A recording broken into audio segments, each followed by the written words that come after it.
Good day. Good morning if you're here on the West Coast.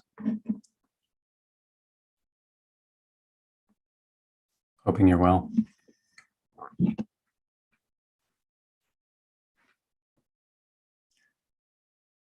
So again, my name is Kodo, and we'll continue today with this theme of the Buddha's teachings on social and communal harmony.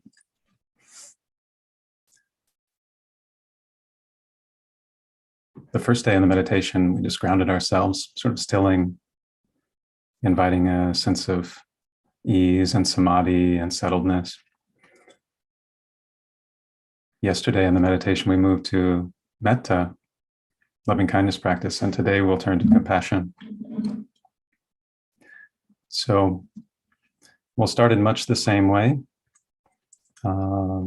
settling, collecting, and then a few minutes into the meditation, there will be a shift, and we'll move to arousing compassion. So let's find our postures.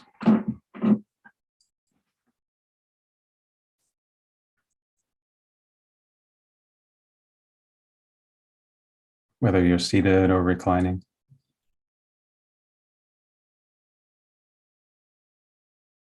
Or standing.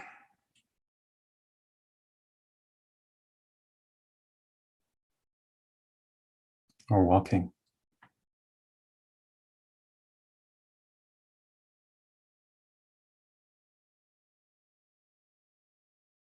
How can you invite some alignment into the bones,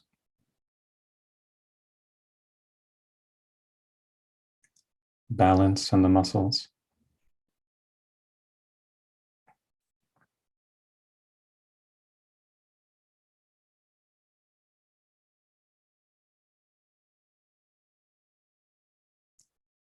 and letting the breath reveal where there may be places of tension or holding.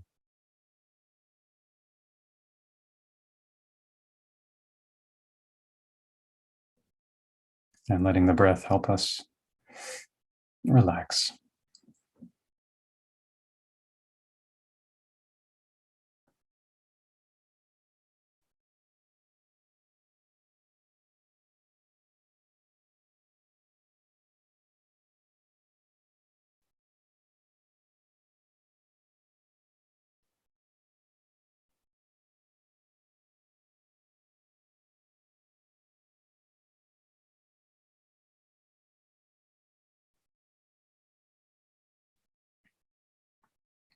Bringing just a touch of energy into the physical body.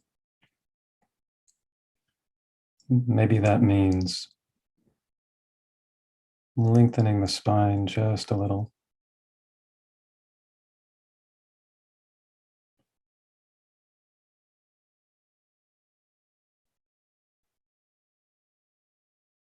Balancing ease and energy.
Breathing, breathing through this whole body.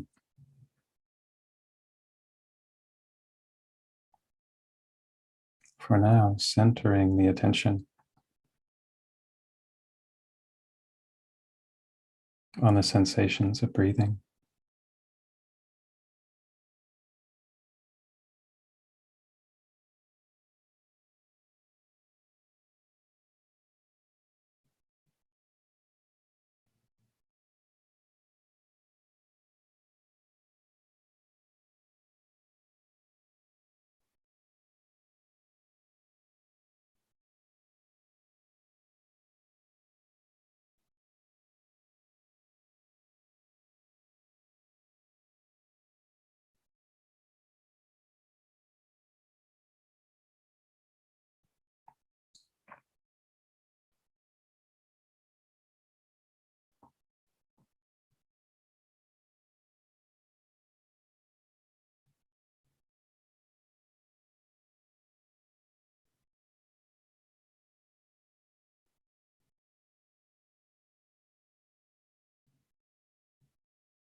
Now, within the meditation, without too much inner movement, the shift.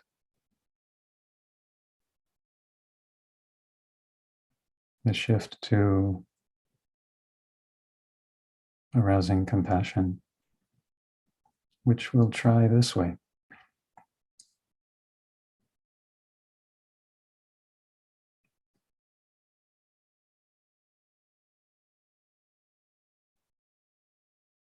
As in the sitting yesterday, we'll first arouse metta, goodwill, loving kindness for ourselves, in whatever way feels natural for you.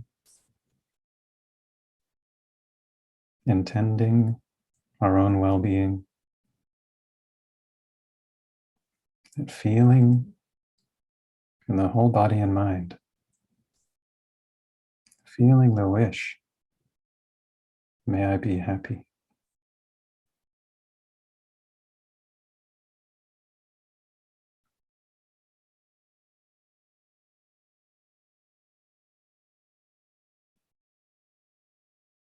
May I be happy.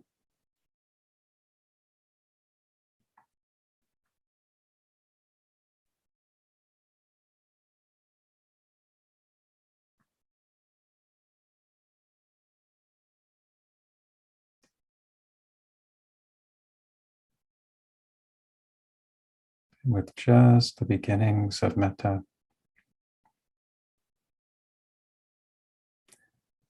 when metta meets suffering, the response is compassion.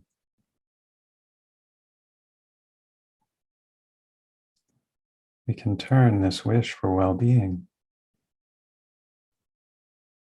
towards someone who's suffering. Could be us, someone we know. You may draw this person up in mind.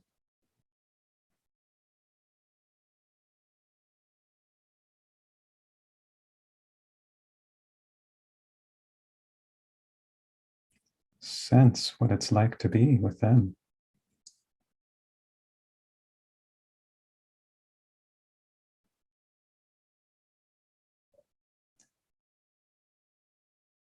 In the same movement of the heart, offering the wish.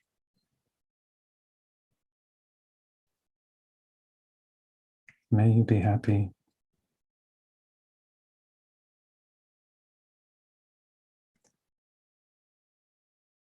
May you be free from suffering.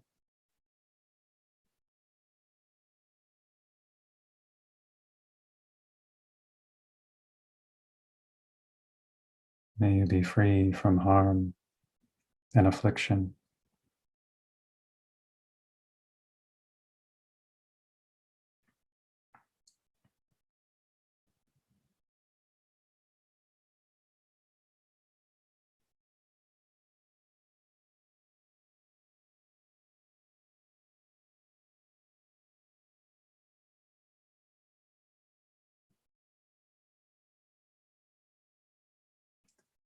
As we offer this wish, our center of gravity stays in the wish for well-being.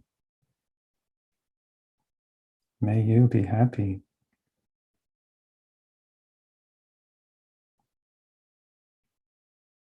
May you be free from suffering.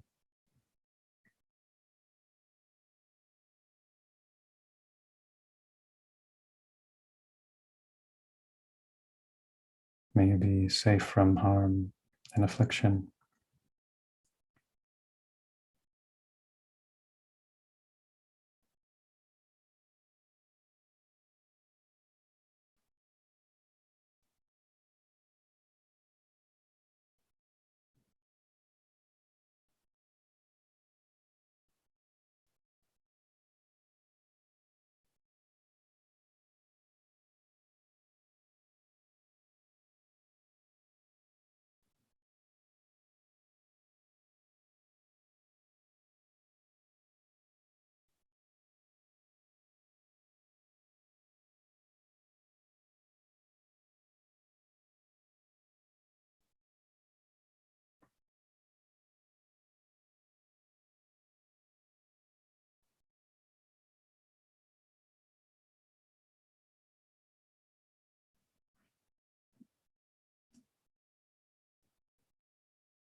arousing gently this compassion,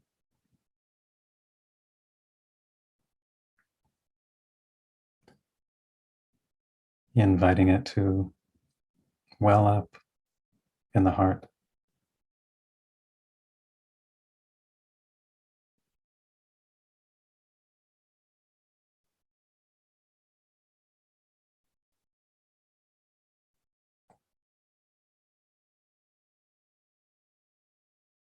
With the wish, may you be free from suffering.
Arousing and welling up.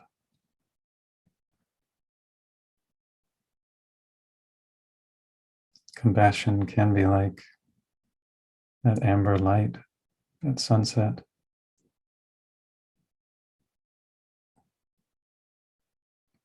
shining from within us.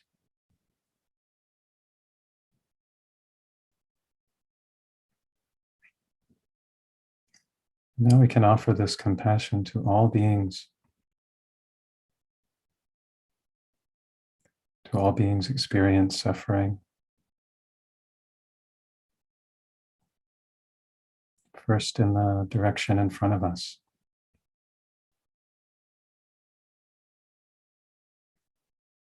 as if there were a curtain in front of us, shielding the light of compassion from shining forth. Gently but swiftly draw back the curtain and let this light of compassion shine on all beings to the forward direction.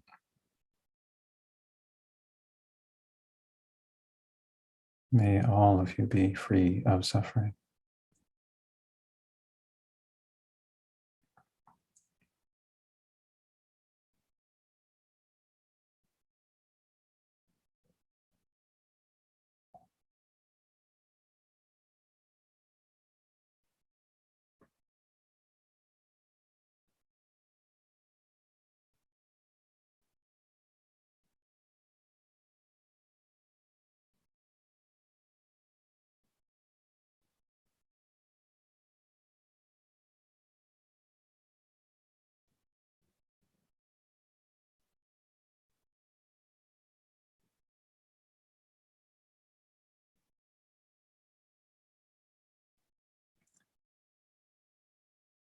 Now all beings in the quarter to the right,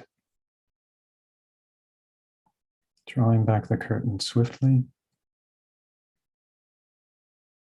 and letting the amber light of compassion shine. All beings, may you be free from harm and affliction.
Now in the third direction, behind.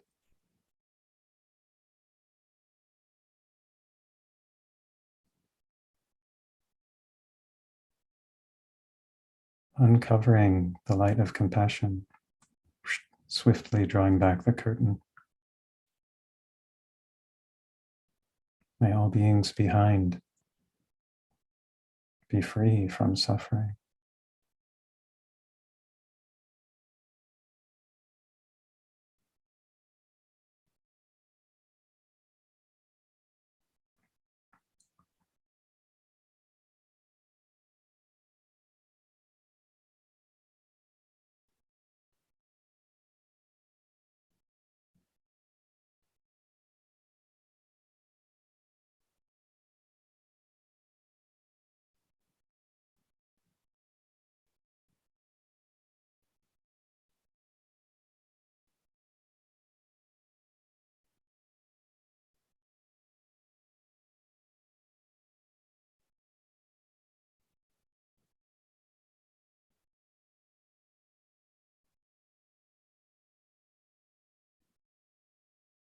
And now the fourth quarter to the left,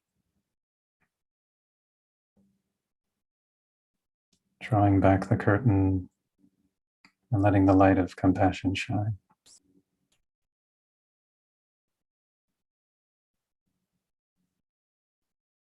May you be safe from harm.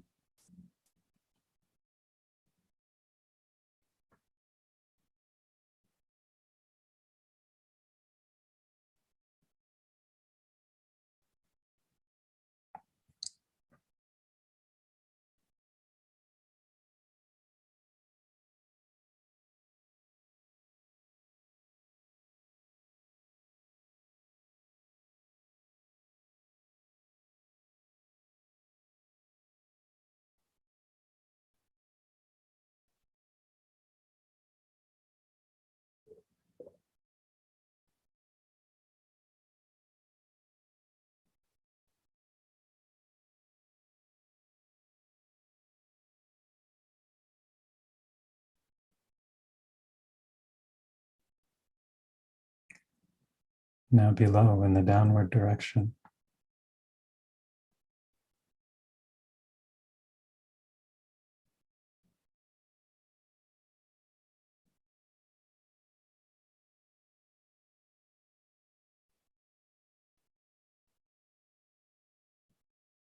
and above.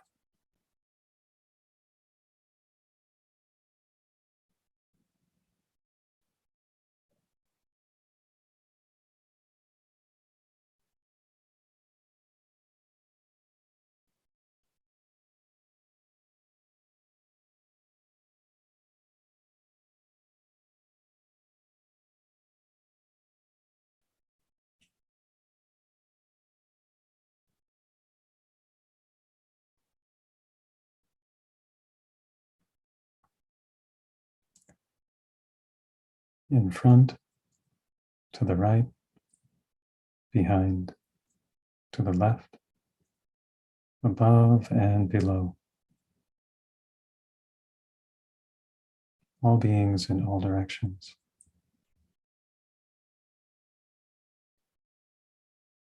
May you be free from suffering.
And in this last minute of the meditation,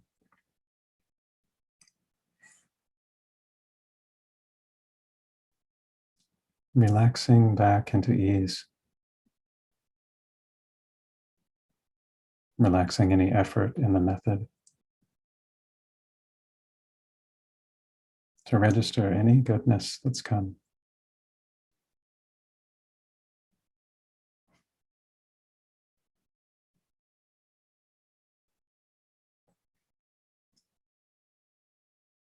May we and all beings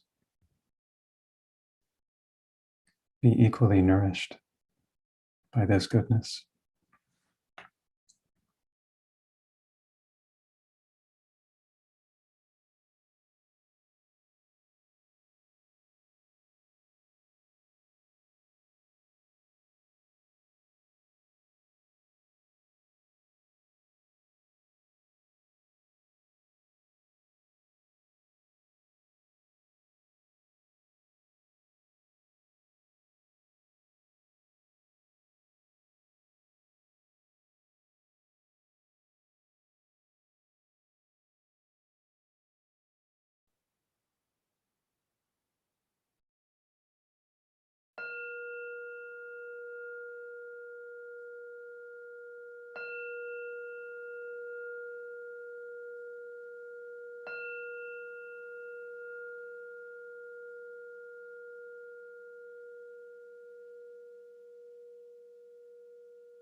Hello again.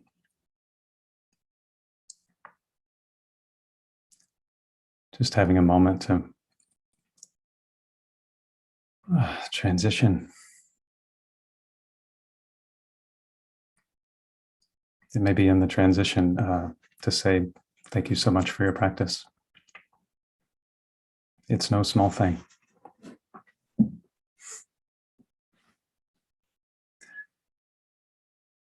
So, social and communal harmony, the Buddhist teachings.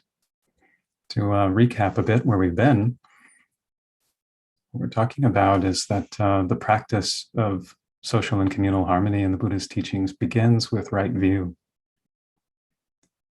It's this understanding of the efficacy of our action. And then yesterday we discussed how the right view is made real by our effort, by our endeavor in personal training. We talked about Rahula's repeated reflection. And then for many of us, sooner or later, we'll encounter a state that challenges us in some important ways. And I think is especially relevant when we're considering social and communal harmony, how to live and act in a harmonious way with others. And that state, that emotion, is anger. Let's start with this short story from the suttas. It features someone named Sakka. The texts say that Sakka was the ruler of the heavens of the 33, and is likened kind of more to a regional ruler than a monarch. Interestingly, characterized as imperfect, but someone of great faith and devotion. So Sakka approached the Buddha, and the usual approach, paid his respects, stood to one side, and then he said this: "Having slain what, does one sleep soundly? Having slain what, does one not sorrow? What is the one thing, O Gautama, whose killing you approve?" The Buddha responds, "Having slain anger, one sleeps soundly. Having slain anger, one does not sorrow. The killing of anger, O Sakka, with its poisoned root and honeyed tip. This is the killing the noble ones praise. For having slain that, one does not sorrow." It's a rather provocative turn of conversation. I never hear the Buddha talking of killing. I think this was for rhetorical effect. And we'll add some qualifications, first about anger. And the first thing is that in the way Gill translates or distinguishes this, it makes a clear line between anger and hostility. And anger, we can take, that's just good information. That's good information from our system. Something that may be saying, oh, this is important to me, or I have a boundary here that needs respecting. So anger can be good information for us. And it's useful not to be slain.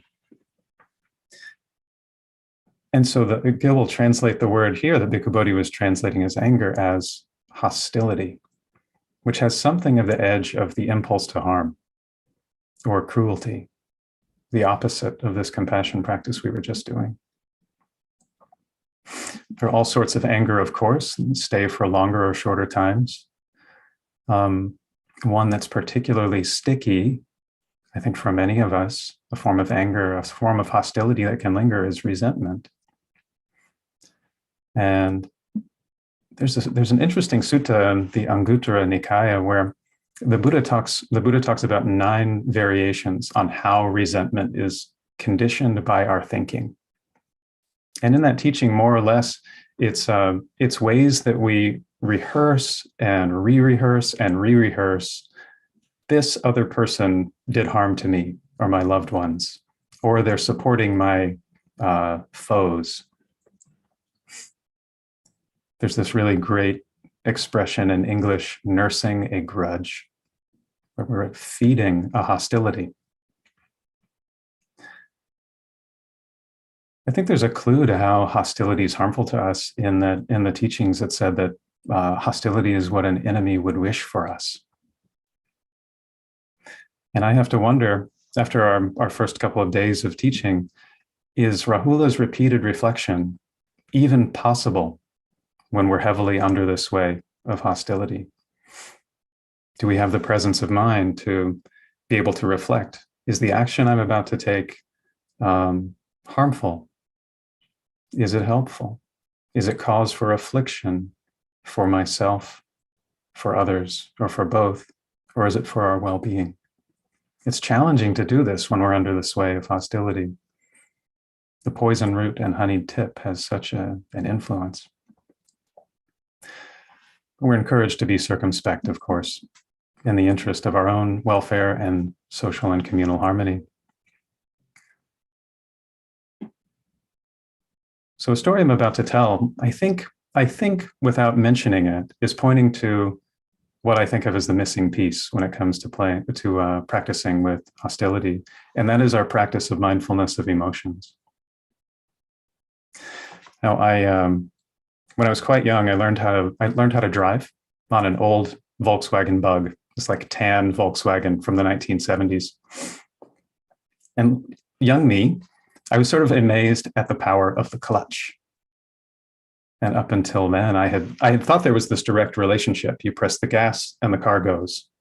So just 1-to-1. Anytime there's gas, the car is going to move if the engine is running. So it was fascinating for me to realize that if I press the clutch down while the engine is moving, I could rev the engine. And no matter how much gas it got, however loud it got, the wheels didn't turn. It didn't move. The car didn't move. And I think in just the same way, our mindfulness practice, when it comes to strong emotions like hostility or anger, our mindfulness practice can act as the clutch. That actually the emotion, the information of anger can rev up through the body. And with this practice of mindfulness, we can allow that revving, let's say, to come through as loud as it wants to get and pass right through. And we don't move. We don't go into movement. We don't engage. If we let go of the clutch, something else might happen. But to feel our emotions through the body. I think this might have been what was happening during this other story with the Buddha. There's a time that he's at the squirrel sanctuary and someone comes to him named Bharadvaja the Rude. And it's said that Bharadvaja had found out that someone in his caste had gone forth into, he'd become a monk, a student of the Buddha. So the Bharadvaja comes to the Buddha and it says, angry and displeased, he went to the Buddha and abused and insulted him with rude, harsh words. And when he'd spoken, the Buddha said to him, this is amazing to me, rather than the Buddha more or less taking the bait, returning insult with insult, he does this. He says to Bharadvaja, what do you think? Do friends and colleagues and relatives and family members, do they come and visit you? And Bharadvaja responds, yes, sometimes they do. Do you then serve them fresh and cooked foods and savories? The Buddha asks. Sometimes I do. But if they don't accept it, who does that food belong to? In that case, it belongs to me, says Bharadvaja. The Buddha says, in the same way, when you abuse, harass, and attack us, who do not abuse, harass, and attack, we don't accept it. It still belongs to you. It still belongs to you. Someone who, he says, when abused, harassed, and attacked, abuses, harasses, and attacks in return, is said to eat the food and have a reaction to it. But we neither eat your food nor do we have a reaction to it. It still belongs to you. It still belongs to you.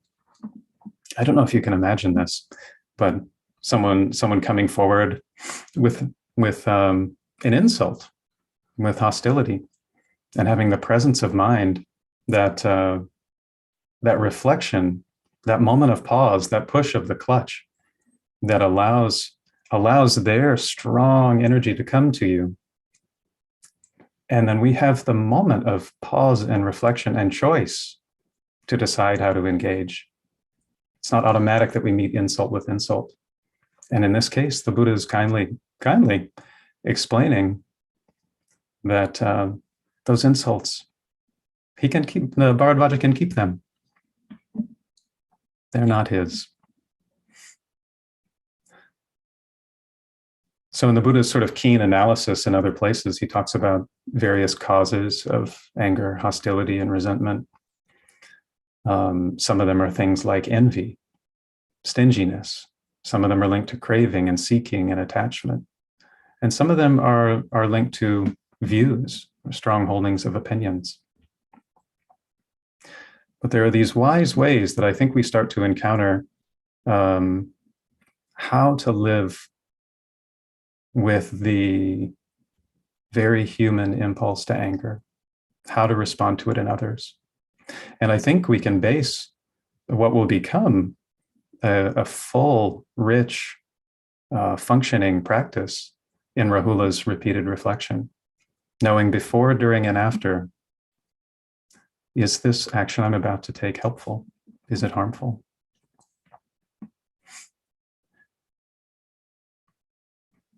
So in another teaching, Sakka again says, when I'm angry, I don't speak harshly, and I don't praise my virtues. I keep myself well restrained out of regard for my own good. I keep myself well restrained. Many other teachings on anger, but I want to mention something about some other practices. So we have Rahula's repeated reflection. We have our practice of mindfulness of emotions, of course. And then maybe a third set that I want to mention is something we did earlier, actually the inspiration for the meditations this week. In a sutta on ways of removing resentment, 3 of them are 3 of the Brahma Viharas. We can take up the practice of loving kindness, the practice of compassion, the practice of equanimity, and in a sort of way condition our affective responses so that we can live in a harmonious way as best we can. I like to think of this inner cultivation, this training of our affect, as kind of like giving our heart and mind a number of options, well-practiced options, so that when we're under pressure, these things like kindness and compassion present themselves. So to close for today, I'll just say, in exploring and dealing with anger, we can make an effort to get close to it through repeated reflection. And there are distinctions to be made that show us that anger isn't a lump. It too is made of conditions. It's varied. And our vision of it is such that it undermines anger's enchantment. As with the other aspects of the personal training, we interrogate anger's causes and effects through repeated reflection.